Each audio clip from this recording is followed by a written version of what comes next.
बोलिए श्यावर रामचंद्र की जय, पवन पुत्र हनुमान की जय, श्री अम्बे मात की जय, श्री सतगुरु महाराज की जय। महादेव।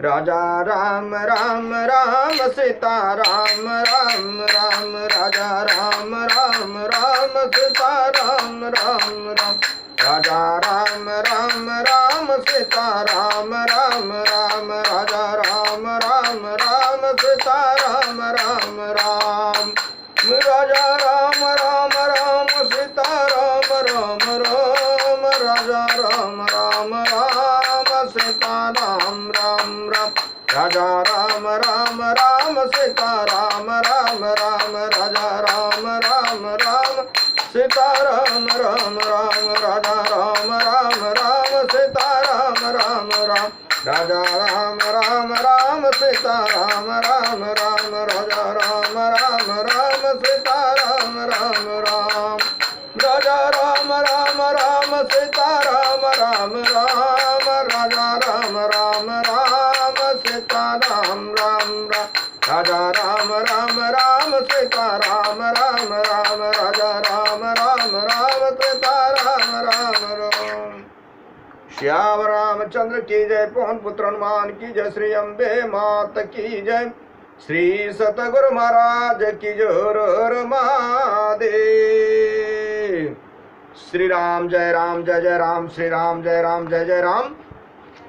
भगवान शंकर के आशीर्वाद से, प्रभु श्री राम जी के कृपा से, देवी माँ के आशीर्वाद से, सदगुरु के कृपा से, श्री भक्तमाल कथा भाग 215 श्री गुह निषाद राज की कथा है। आप लोग ध्यान देकर सुनिए। कल आप लोगों ने अगले भाग में राजर्षि ययाति जी, महाराज दिलीप और पुरु जी की कथा को आप लोगों ने सुना। श्री निषाद राज, गुह निषाद राज की कथा सुनिए आप लोग। ये भगवान श्री राम जी के अत्यंत प्रिय सखा थे। जाति के निषाद एवं श्रृंगवेरपुर के राजा थे। शिव पुराण में इनके पूर्व जन्म का प्रसंग प्राप्त होता है।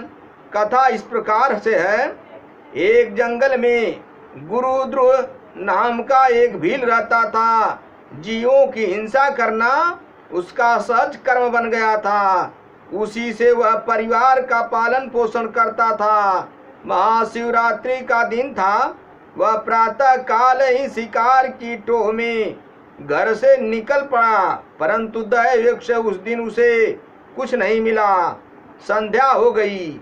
घर के लोग भूखे बाट देखते होंगे, अतः में कुछ लेकर ही लौटना चाहिए।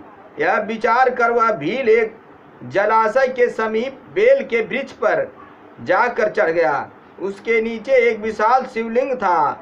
रात्रि के प्रथम पहर में एक हरिणी जल पीने के लिए जलाशय पर आई। भील हर्षित होकर अपना धनुष बाण संभालने लगा। इसी में उसके शरीर के हिलने से कंधे पर लटकी हुई जल भरी तुम्बी से कुछ जल छलक कर शिवलिंग पर जा पड़ा तथा धनुष बाण के संचालन से बिल्व पत्र भी टूटकर शिवलिंग पर जा पड़ा। इस अचानक संपादित हुए सुकृत से उस भील का बहुत सा पाप तत्काल नष्ट हो गया। सियावर रामचंद्र की जय। इतने में हरिणी की दृष्टि व्याध पर पड़ गई। वह उसके अभिप्राय को समझकर बोली, व्याध, मैं अपने बच्चों को, अपनी बहन को अथवा स्वामी को सौंप कर अभी आती हूँ। फिर तुम मुझे मार कर अपनी उदर पूर्ति कर लेना। मैं शपथ पूर्वक कहती हूँ, मेरे वचनों को विश्वास करो। अकस्मात संपन्न शिरवाचन के पुण्य प्रभाव से व्याध ने दया करके उस हरिणी को छोड़ दिया। थोड़ी देर बाद उसी हरिणी की बहन दूसरी हरिणी वही जल पीने के लिए उसके वध का उद्योग करते समय पुनः पूर्वतः जल और बिल्व दल शिवलिंग पर जा गिरा। इस हरिणी ने भी व्याध से पहली हरिणी के समान ही वार्ता की। व्याध ने भी इसे भी छोड़ दिया। इतने में एक हष्ट पुष्ट हरिण जलाशय की ओर आता दिखाई पड़ा। पुनः उसके भी बधो उद्योग से सहज शिवार्चन संपन्न हो गया। वध का अभिप्राय समझकर हिरण ने भी यह निवेदन किया कि मैं अभी अभी अपने बच्चों को उनकी माता के हाथों में सौंप कर आता हूँ। व्याध यद्यपि स्वयं बहुत भूखा था, परिवार के लोग अत्यंत क्षुधार्त होकर उसके आने की बाट देख रहे थे, परंतु श्री शिव जी की कृपा से उसके समस्त पाप नष्ट हो गए थे। सियावर रामचंद्र की जय। हृदय शुद्ध हो गया था। शिवरात्रि के दिन उसने जो अनायास व्रत एवं शिवार्चन कर लिया था, उसके फलस्वरूप उसे आशुतोष और अवघरदानी शिव की कृपा प्राप्त हो गई थी। व्याध ने दया पर बस मृग को भी छोड़ दिया। निवास स्थान पर पहुंचने पर जब मृग और दोनों मृगियां मिली तो परस्पर विचार विमर्श उन्होंने यही निर्णय किया कि हम लोग सब लोग मिलकर व्याध के पास चलें, क्योंकि सबने सत्य की सौगंध खाई है। माता पिता को जाते देख बच्चे भी साथ लग गए। इस मृग समूह को देखकर व्याध को बड़ा ही हर्ष हुआ और धनुष पर बाण संधान करने का उपक्रम करने लगा। पुनः जल और बिल्वदल शिवलिंग पर गिरे। उस व्याध के पाप तो पहले ही पूजन के प्रभाव से नष्ट हो गए थे, इस बार तो उसे दया के साथ विवेक भी प्राप्त हो गया। व्याध को सहसा बड़ी ही आत्मग्लानि हुई कि एक पशु होकर भी कितने परमार्थनिष्ठ हैं, और मैं मनुष्य होकर भी परमार्थ की कौन कहे स्वार्थ से भी विमुख रहा। उचित रीति से मैं उदार पूर्ति करने में भी असमर्थ रहा। धन्य है ये मृग और मेरे जीवन को बार बार धिक्कार है। इस प्रकार ज्ञान संपन्न होने पर व्याध ने अपने बाणों को रोक लिया और कहा, श्रेष्ठ मृगो, तुम धन्य हो, तुम्हारा कल्याण हो, तुम जाओ। व्याध के ऐसा कहने पर भगवान शिव जी ने तत्काल प्रकट होकर अपने दिव्य स्वरूप का दर्शन कराया और प्रसन्न होकर सुदुर्लभा भक्ति का वरदान देकर बोले, व्याध, एक दिन निश्चय ही भगवान श्री राम तुम्हारे घर आएंगे और तुम्हारे साथ मित्रता करेंगे। वे मृग भी शिव जी का दर्शन कर दिव्य रूप धारण कर दिव्य शिवलोक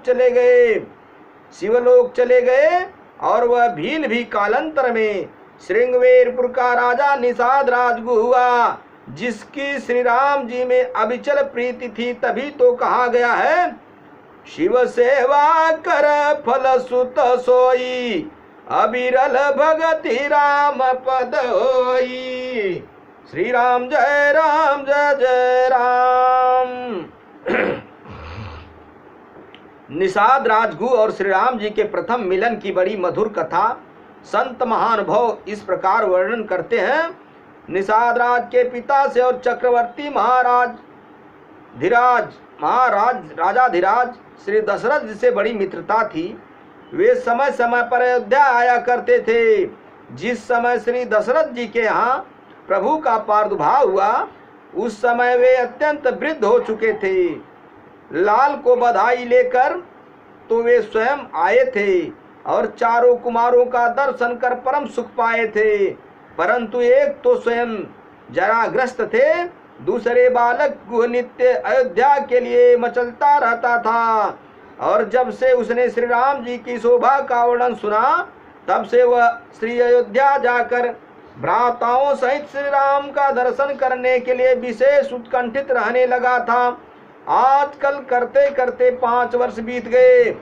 गुह अब कुछ बड़ा हो गया था और उधर राजकुमार भी अवध की गलियों में विविध विनोद करते हुए बिहरने लगे थे। तब एक दिन वृद्ध पिता ने गुह को श्री अयोध्या जाने की आज्ञा दी। गुह के हर्ष का पारावार नहीं रहा। भेंट के लिए वन्य कंद मूल फल और चारों राजकुमारों के लिए 4 जोड़ी रूरू नामक मृग चर्म से बनी हुई सुंदर पनैया बगल में दबाए हुए गुह श्री अयोध्या को चल पड़े। हृदय में अनेक मधुर भावनाओं को सजाए हुए पिताजी के द्वारा सुने हुए राजकुमारों के सौंदर्य माधुर्य का अनुचिंतन करते हुए गुह श्री अवध में आ पहुंचे। सियावर रामचंद्र की जय। मन में विचार आया, प्रथम सरयू स्नान कर लूं, फिर दरबार में चलूं। अतः सरयू तट पर उपहार की पोटली रखकर स्नान करने लगा। तब तक क्या देखते हैं करने लगे तब तक क्या देखता है कि 4 बालक उपहार पोटली खोल रहे हैं। बालक बड़े सुघर थे। देखते ही देखते मन में मोह हो गया। अतः ऊपर से तो उन्हें मना करते हैं, परंतु भीतर से यह भी हो रहा है कि खोल ले लो, पहन लो, मैं तो आपके लिए ही लाया हूँ। हुआ भी ऐसा ही। गुह मना करते रहे। बालकों ने पोटली खोल ली, पनहिया पहन ली और केले के फल लेकर खाते हुए सरजू तट पर बिहरने लगे। गुह नाराज भी हो रहा था और प्रसन्न भी। स्नान कर बाहर निकला, वस्त्र बदल कर बालकों के समीप पहुंचा। कुछ रीझ से कुछ खींच से पूछा, आप लोग किसके बालक हैं और आप लोगों को मालूम नहीं है? श्री राम कि उपहार चक्रवर्ती महाराज कुमारों के लिए लाया था। बालक मधुर मुस्कान पूर्वक बोल पड़े, ओहो, तब तो हमारे लिए ही था। गुह ने पूछा, तो क्या महाराज दशरथ जी के राजकुमार आप ही हैं?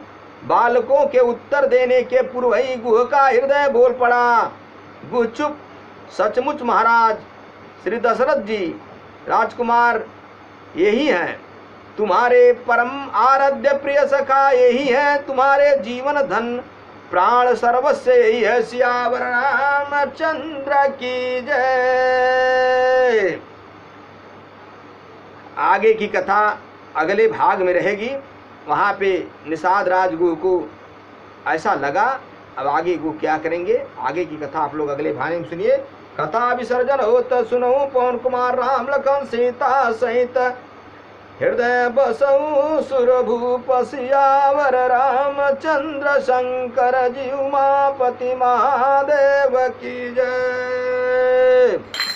श्री सतगुरु भगवान की जय। हर हर महादेव।